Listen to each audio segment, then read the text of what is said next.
Good morning, Nick. Welcome back. This is our second episode of the weekly news. How are you this morning? Going really well, Owen. Very excited, and I reckon this is going to be one of our two best episodes ever. Well, in the top two at least, yes. Yes. So looking forward to this. This is our second episode, and this is part of the For the Property Investor podcast. And we're coming to you with the weekly news, everything that's hot and happening in the real estate market and industry. So, Nick, tell me a bit about your business again. What is it you do? Well, I'm the owner of Hunter and Scribe. Hunter and Scribe is a content writing agency. We write content for property and finance professionals like buyers agents, real estate agents, mortgage brokers, accountants, financial advisors, people like that. Okay, and that's why you're the relevant expert here, because you know what's happening in the news, and I just know how to talk about it.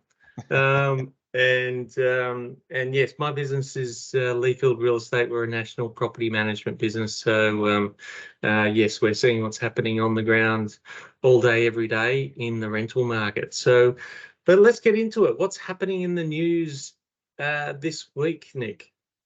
Well, let's begin with a Senate inquiry, a federal Senate inquiry calling for a rent freeze. A Senate inquiry into what it called, quote, the worsening rental crisis in Australia has handed down its final report. In the report, the inquiry chair, who was Senator Janet Rice from the Greens, she made a series of recommendations, and her recommendations included a 2-year freeze on rental increases, maximum rental increases of 2% every 2 years once the freeze had ended, an end to no grounds evictions, minimum standards for energy efficiency, thermal comfort, and accessibility in all rental homes, and fixed timeframes for urgent and non-urgent repairs. Owen, let me take you through those recommendations one by one to get your thoughts.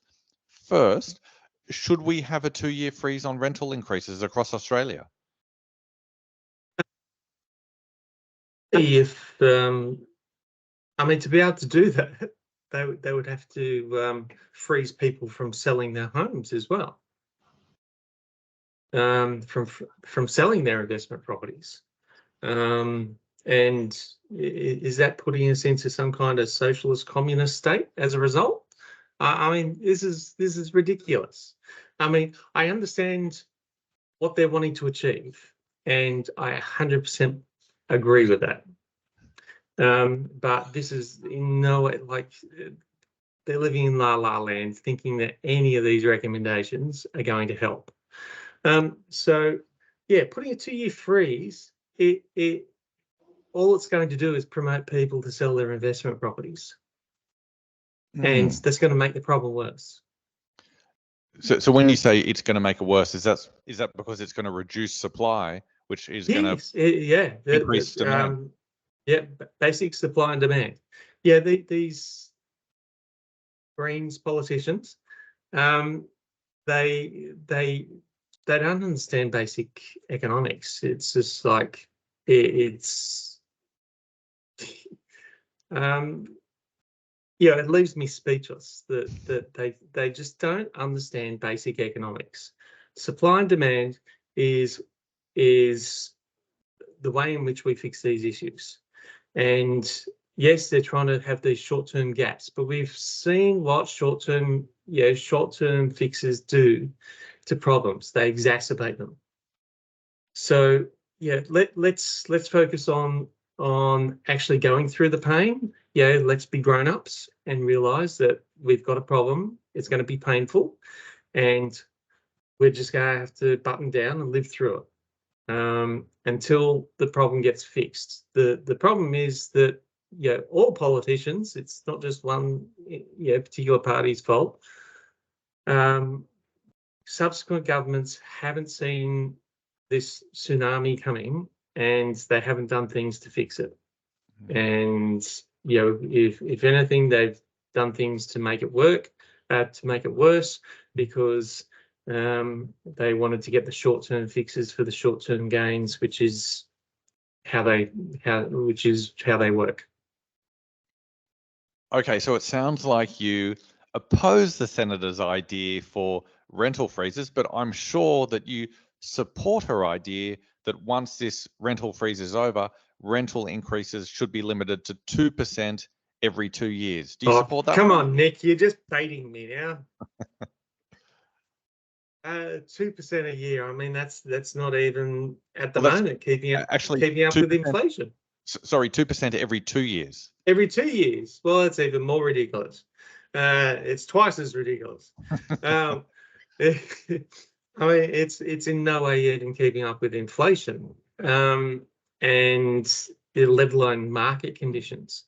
So now, if we were in a world where, and it used to be the case where there was lots of housing commission properties which the government owned and controlled, and they were able to put these types of measures in. So but a lot of those situations, those housing commission properties aren't necessarily available anymore, and they are being slowly phased out everywhere. Because again, it just showed that they didn't work. They just created ghettos, and which created more social problems. And so, but there are a lot of government-funded programs to be able to help people who are in need and are having problems paying their rent. And it's not perfect. Nothing here is perfect. But it's at least helping to fill that gap until the main problem is solved. But they need to fix the main problem quicker, and instead of them focusing on these short-term issues, which I think they would like to have as a long-term solution.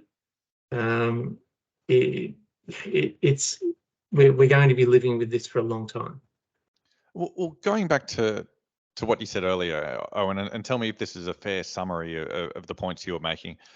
Rents have been rising strongly for about 3.5 years now, and if rents are rising too quickly for some people's liking, that would be because demand is running ahead of supply.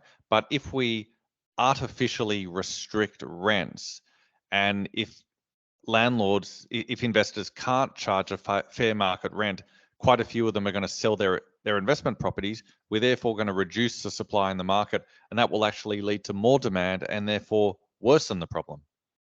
Oh, absolutely. It's just like their first suggestion of a 2-year freeze, and then keep limiting it. It's in areas.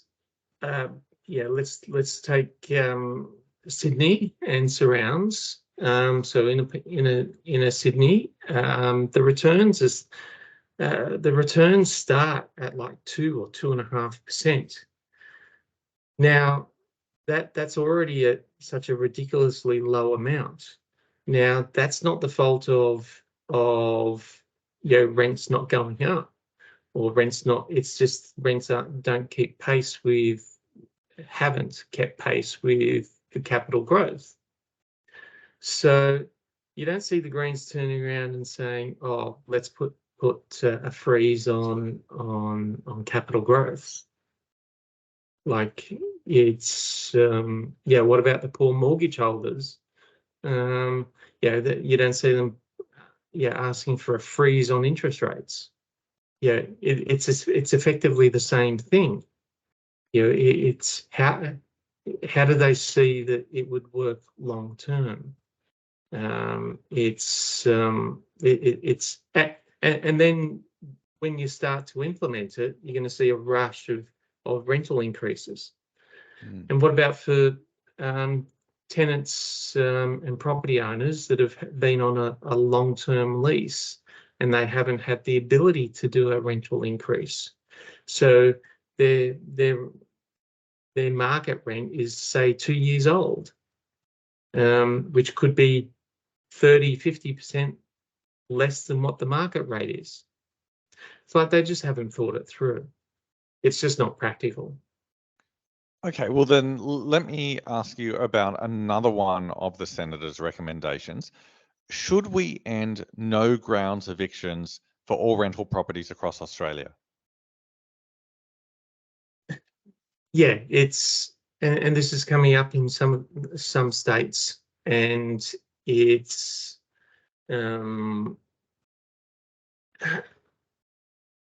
it's to be able to have this work effectively.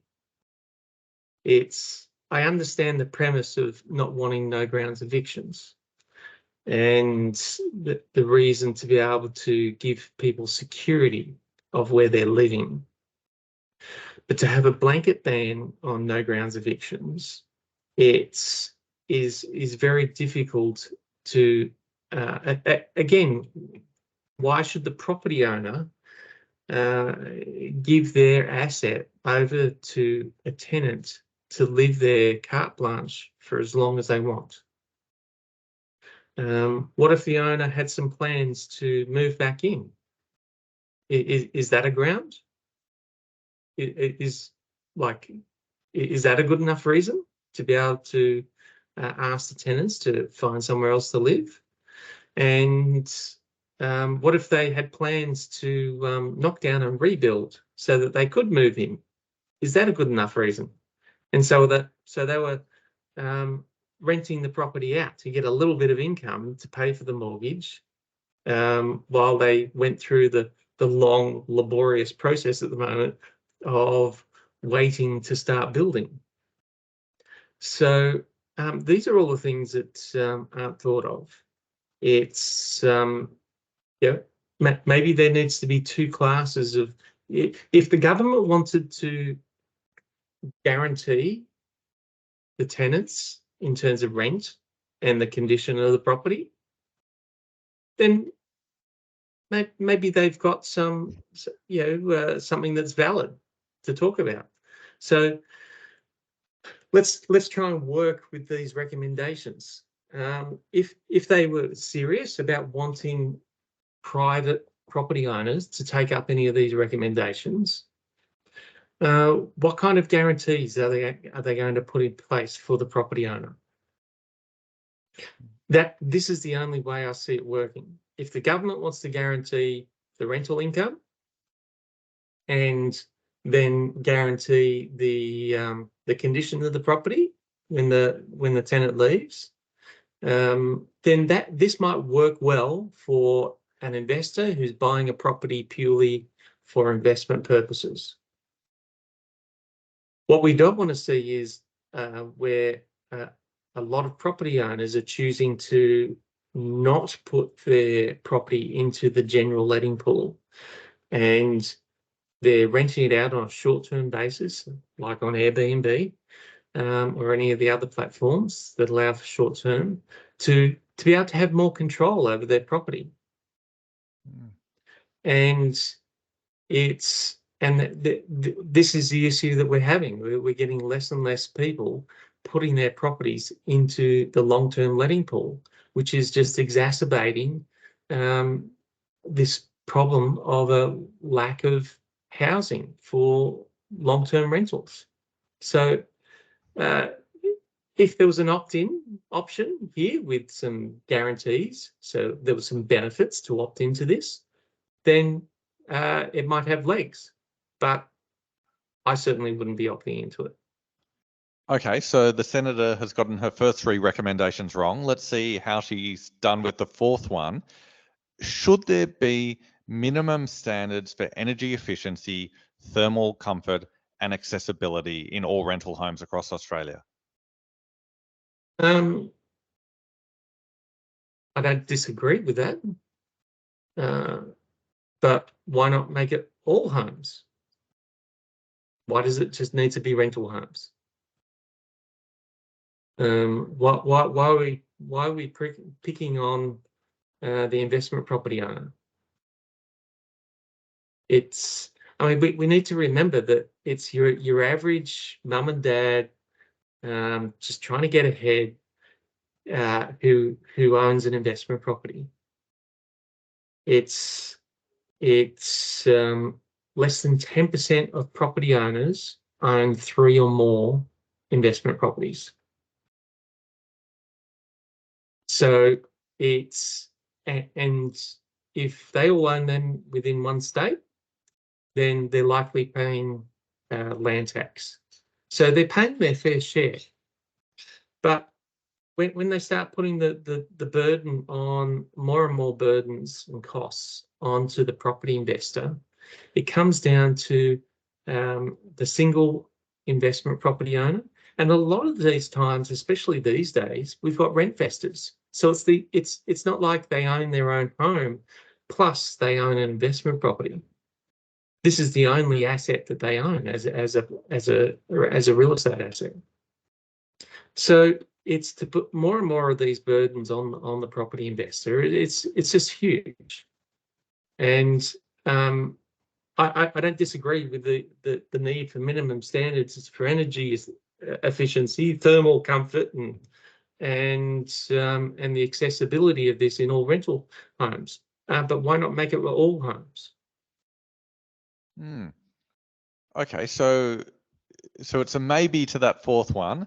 Let me run the fifth but one. let's be fair. Put that if we're going to put the burden on, and we want this energy efficiency, and to be able to save on electricity consumption and all of those things that we all want to do, or we're all told that we need to do for the environment, then let's do it for all homes. And it's like, why are they picking on property investors?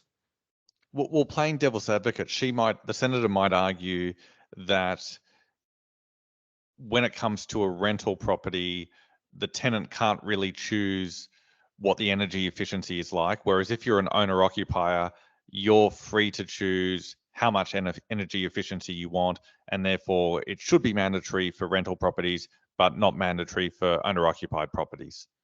Well, it's already mandatory for an annual smoke alarm and safety inspection in all rental properties across the country, or at least in every state that we operate in. And for that, there's a cost every single year for an inspector, licensed inspector, to go out, check the safety switches, check the smoke alarms, and so on and so on. So, which I don't think is a bad thing. But again, why shouldn't that be the case across all properties?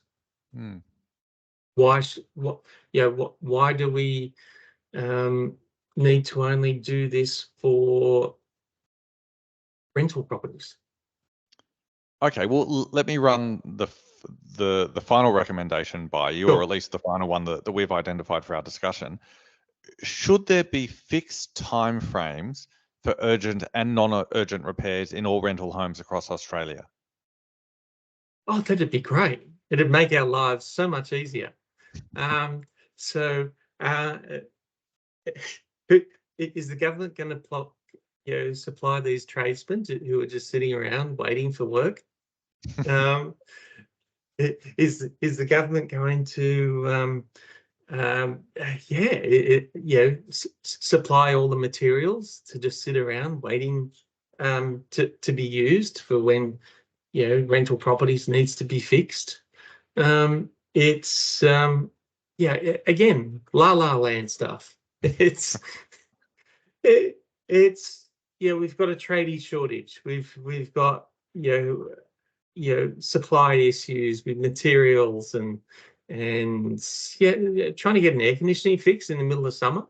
It's impossible. Within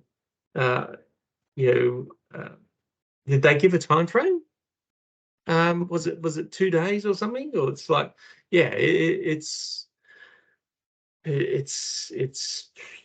can't guarantee anything. No tradie will guarantee a turnaround time. Well, let me again play devil's advocate. So I think maybe the argument would be a tenant reports some sort of problem, and then the landlord is like, yeah, sure, I'll fix it. And then they just keep procrastinating and delaying and putting it off, and it gets put off to the never. And then the tenant never gets the problem fixed. So therefore, shouldn't we have some sort of fixed timeframes? No, I agree. That's a problem. And yes, property managers shouldn't put up with that from their owners. And it's because they need to know that these things need to be fixed, especially if it's a and there is already within legislation things that are deemed to be urgent and non-urgent, and a tenant can terminate a lease if certain appliances aren't fixed within a certain period of time. They can breach the lease because it is a breach of the lease if appliances that were working within the property at the time that they moved in aren't fixed and aren't working, and they can turn around and move out. But the problem is, I know because I've seen other interviews with tenants, and it's like, yes, but I can't get another property anywhere in this market. So it's now landlords or property owners, as well as property managers, who aren't getting these things done and taking advantage of that situation. You're always going to have them, unfortunately. It's if there needs to be some kind of timeframes, it's, you know what? Yeah, that could be worked out, but the devil's in the detail. We can't guarantee when a tradie can turn up. So it would have to be done in a way where, yes, an order is being put through. But again, those things can be manipulated. You talk to the tradie and say, yeah, just come back and tell me you're busy for the next month. Yeah. It's if an owner or a property manager wanted to manipulate that system, and that's the problem with when you put any kind of boundaries on these types of things that that you would think are essential, but it's too hard to legislate. Ironically, if we go back to the very first recommendation we discussed, the idea of a rent freeze, if there is a rent freeze, that is going to disincentivize landlords to fix problems that occur. Yeah. It's the system isn't perfect, but it works. What we've had is, for the last 4 years since the beginning of COVID, is a period of time that has just completely messed up the system. There's been so many pressures being put on the system. We were going from mildly high interest rates to very low interest rates, which created a property boom, and it also dispelled the population from the inner cities to the suburbs to the regions, and then it all of a sudden brought a lot of them back again, as well as dispelling everyone out of the country who was not a permanent resident, and then they all of a sudden came back again. It's so there were a lot of mistakes made. Yes, it was a pandemic, but they have to take ownership of the decisions that were made by governments at the time, and say, they have to start acting like adults. We all do, and just accept the reality of the situation. Say this is going to be a tough few years yet before we get on top of it. We're living with a lot of legacies, a lot of negative legacies as a result of the pandemic. So not just within the property industry. So but when it comes to rental properties, yes, the only answer is more supply to all of these issues. Well, except for the timeframes for repairs and the energy efficient. But for the first three, which are the big three questions here, it's the only answer is more supply. Well, that leads on really, really nicely to our next story, which is investor borrowing jumps 26.5% in 9 months. Property investor borrowing activity has now increased for 9 consecutive months, according to the Australian Bureau of Statistics. Between February 2023, when investor activity bottomed out, and November 2023, the most recent month for which we have data, investor borrowing jumped 26.5%. By contrast, owner-occupied borrowing rose 18.6%. Owen, do you have any theories for why there's been such a strong increase in investor activity? Absolutely. And yes, it does flow on quite easily from the previous conversation, is rental returns have been increasing quite dramatically. There's a stark correlation between the increase in rental returns and then the sudden increase afterwards, the flow-on effect from increased rental returns in investor borrowing. So it's actually been a good thing from a supply point of view to be able to shore up the rental market for more borrowers to come in as a result of higher rental returns. Now, it's so that's not the only reason. Having higher interest rates put a dampener on the property market and allowed prices to stabilise. So a lot of, and also pushed more because there weren't as many people looking. It enabled investors to get out there and spend a little bit more time to be able to buy the right property at the right price. But more investors came out, so that started to, as a result, and that started to stabilise the property market. So when property prices started to drop in Sydney, more than anywhere else, at the start of when interest rates started to rise, it started to then get held up and by investors coming out. Now it took about 6 months for that to happen because there's always a lag time, because investors are nervous as well during a period of increasing interest rates. But it was also the second home buyers, so the people who are upgrading, who are buying and selling in the same market. But the ability for the investor to get in and get an investment property at a good rate and get a decent return for their investment from an income point of view, so that they could at least keep that going as an investment property. That's. And again, this will go back to our first conversation. If we didn't have that, if they were frozen, then it affects the general property market.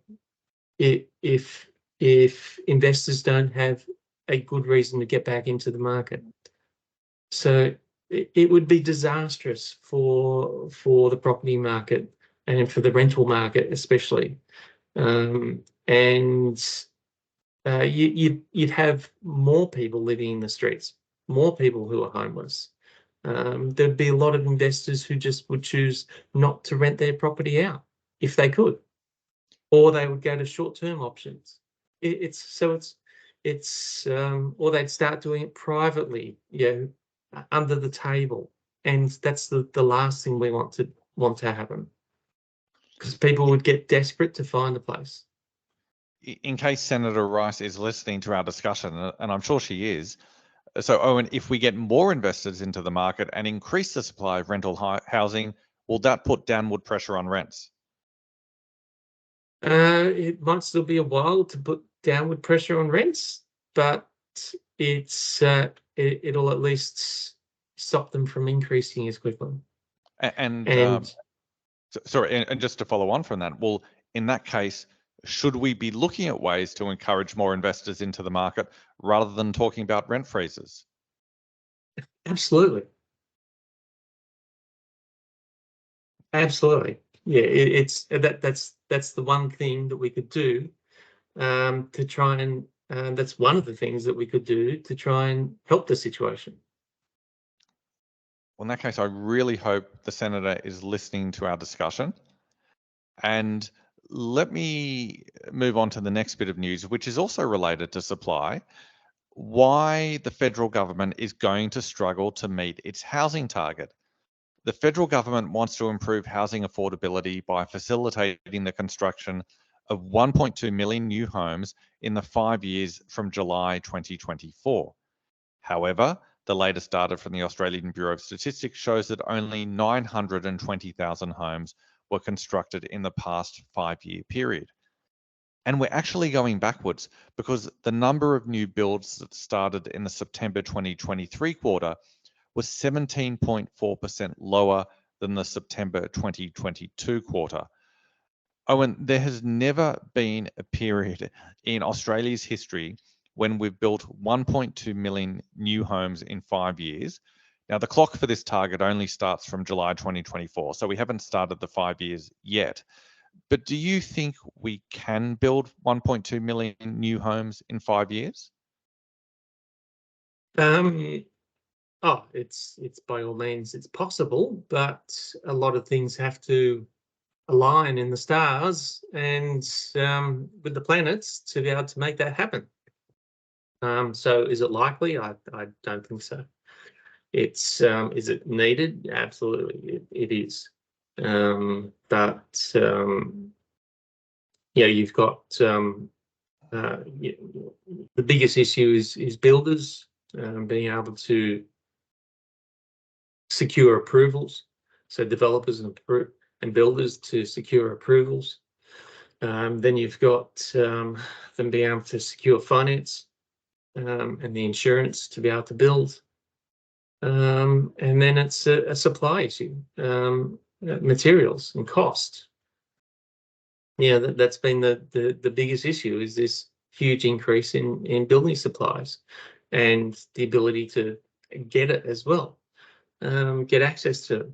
So it's going to be a minimum of 2 years until I think until we see any kind of stability in this area. So they can put targets as much as they want, but unless they start making wholesale changes to the way things happen, instead of wasting time trying to put rental freezes in and so on, it's just like spend that time to overhaul the approval processes, spend that time to and their ability to be able to get developers and builders to get the finance, get approvals, and get building. That being said, that sounds simple, but it's and I think that's why they're just trying to tick the box of doing something by doing the simplest thing and easiest thing, which is just picking on the property investor. Is there anything else that federal, state, and local governments can do to stimulate more home building activity? There's so much that they can do. But it's going to come down to what I've already discussed. They need to get approvals done a lot quicker. It's give the ability for them to have the finance approved. Yeah, the number one thing they could do is the government gets in and regulates, controls, and finances the whole industry. If they were really serious about it, that's what they could do. And they could carte blanche go in and say, right, we're privatizing this industry to a point. And it's but that's probably too big a job and has a lot of political bombs in it itself. So that's unlikely to happen. So again, it's just short-sighted solutions that they're coming up with, instead of just trying to.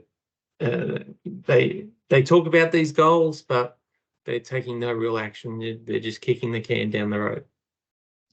Or just to wrap up what we've been talking about today, it seems like we're talking about a property market, and a market is supply and demand.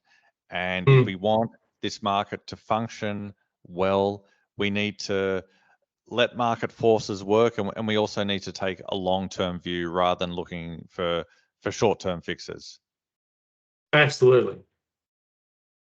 And that means going through some pain. And, a lot of people need to stop acting like 4-year-olds who've had the lollipop taken away from them. Because that seems like what's happening a lot. It's people are uncomfortable. They're in pain. I'm